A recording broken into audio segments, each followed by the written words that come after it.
तर इकडे लातूर नांदेड महामार्गावर भीषण अपघाताची मालिका सुरूच असून 72 तासात दोन अत्यंत विचित्र आणि गंभीर अपघात होऊन घडलेल्या दोन्ही अपघातामध्ये तरुणांना आपला जीव गमवावा लागला आहे।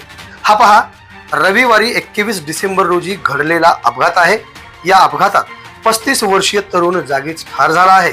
तर मंगळवार 23 डिसेंबर रोजी 5:30 वाजेच्या सुमारास मरशिवनी बायपासवर 32 वर्षीय तरुण जागीच ठार झाल्याच्या घटनेमुळे परिसरात हळहळ व्यक्त केली जात आहे। भीषण अशा घडलेल्या दोन्ही अपघाताची विस्ताराने माहिती घेऊयात। नमस्कार मंडळी, मी शिवाजीराव गायकवाड आणि तुम्ही पाहत आहात आवाज बहुजनांचा न्यूज। बातमी कोणतीही असो, आम्ही तुमच्यापर्यंत सविस्तर अशी माहिती पोहोचवित असतो। म्हणून तुम्हाला छोटीशी रिक्वेस्ट असणार आहे, खाली दिसत असलेले घंटीचे बटन ऑल वर दाबून चॅनलला आत्ताच सबस्क्राइब करा।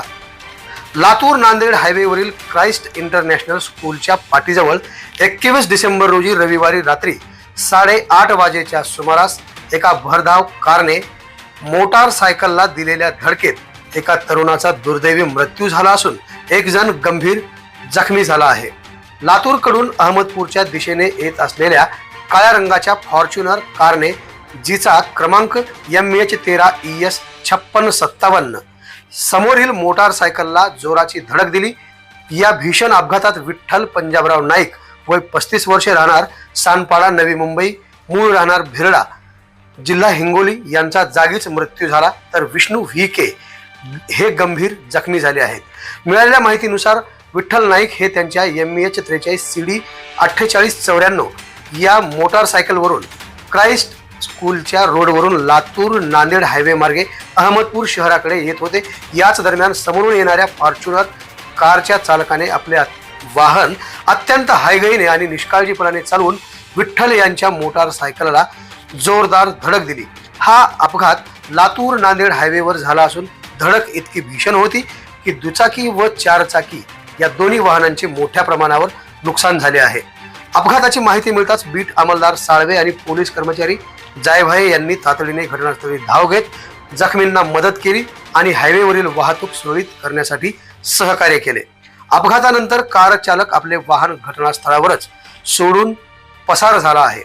या घटनेबाबत मयताचे वडील पंजाबराव नारायणराव नाईक वय 75 वर्ष, व्यवसाय वकील यांनी दिलेल्या तक्रारीवरून अहमदपूर पोलीस ठाण्यात कार चालकाविरुद्ध भारतीय न्याय संहिताच्या कलम 106, 281, 125A-B नुसार गुन्हा दाखल करण्यात आला आहे।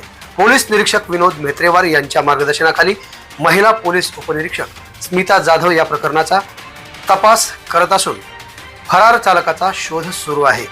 आता काल 23 डिसेंबर रोजी घडलेल्या अपघाताबद्दल जाणून घेऊयात। अहमदपूर शहरातून जाणाऱ्या लातूर नांदेड राष्ट्रीय महामार्ग क्रमांक 361 वरील मरशिवनी बायपास येथे मंगळवारी सायंकाळी 5:30 वाजेच्या सुमारास एक काळजाचा थरकाप उडविणारा अपघात घडला। एका भरधाव कारने मोटारसायकलला दिलेल्या जोरदार धडकेत 32 वर्षीय तरुणाचा जागीच मृत्यू झाला आहे। रोहित अरुण ठाकूर वय 32 वर्ष, राहणार अहमदपूर असे मृत तरुणाचे नाव असून या घटनेमुळे शहरात व परिसरात मोठी हळहळ व्यक्त केली जात आहे। हाती लागलेल्या माहितीनुसार अहमदपूर शहरातून नांदेडकडे जाणारा रस्ता मरशिवनी येथे राष्ट्रीय महामार्ग 361 ला जोडला जातो। मंगळवारी सायंकाळी रोहित ठाकूर हे आपल्या मोटारसायकलवरून जात असताना समोरून येणाऱ्या कारने जिचा क्रमांक MH10 EE 6572 या चारचाकी वाहनाने जोरदार धडक दिली। कारचा वेग इतका जास्त होता की धडक बसल्यानंतर रोहित यांचा जागीच मृत्यू झाला। स्थानिक नागरिकांनी मदतीसाठी तातडीने धाव घेतली, मात्र गंभीर दुखापतीमुळे त्यांचा प्राण वाचू शकला नाही। घटनेची माहिती मिळताच अहमदपूर पोलिसांनी घटनास्थळी धाव घेत मृतदेह शवविच्छेदनासाठी ग्रामीण रुग्णालयात पाठविण्यात आले। मरशिवनी बायपास म्हणजे अपघाताचे केंद्र म्हणून ओळखला जाऊ लागला आहे। हा अपघात ज्या ठिकाणी झाला ते वळण अत्यंत धोकादायक असल्याचे येथील स्थानिकांचे म्हणणे आहे। या मार्गावर अनेक तांत्रिक दोष असून अपघातांची मालिका सुरूच आहे। समोरून येणारे वाहन अगदी जवळ येईपर्यंत दिसत नाही, ज्यामुळे चालकाचा अंदाज चुकतो। नादुरुस्त CCTV परिसरातील सुरक्षा कॅमेरे बंद असल्याने अपघाताचा नेमका घटनाक्रम शोधण्यात पोलिसांना अडचणी येत आहेत। महामार्गावर आवश्यक ते गतिरोधक किंवा सूचना फलक नसल्याचा आरोप नागरिक करत आहेत। अशा या डेथ ट्रॅप प्रशासनाच्या दुर्लक्षामुळे नागरिकांमधून संताप व्यक्त केला जात आहे। या वळणामुळे आतापर्यंत अनेक निष्पाप जीवांचा बळी गेला असून प्रशासन आणखी किती जणांच्या मरणाची वाट पाहत आहे असा संतप्त सवाल परिसरातील वाहनधारक विचारत आहेत। या मार्गाची उच्चस्तरीय चौकशी करावी, CCTV सुरू करावेत आणि तातडीने सुरक्षेच्या उपाययोजना कराव्यात अशी मागणी जोर धरतानाचे सध्याचे चित्र आहे। या घटनांचा पुढील तपास अहमदपूर पोलीस करत आहेत। बातमी आवडल्यास लाईक आणि शेअर करून चॅनलला सबस्क्राईब करायला विसरू नका। तुर्तास इथेच थांबूया। धन्यवाद। आवाज बहुजनांचा।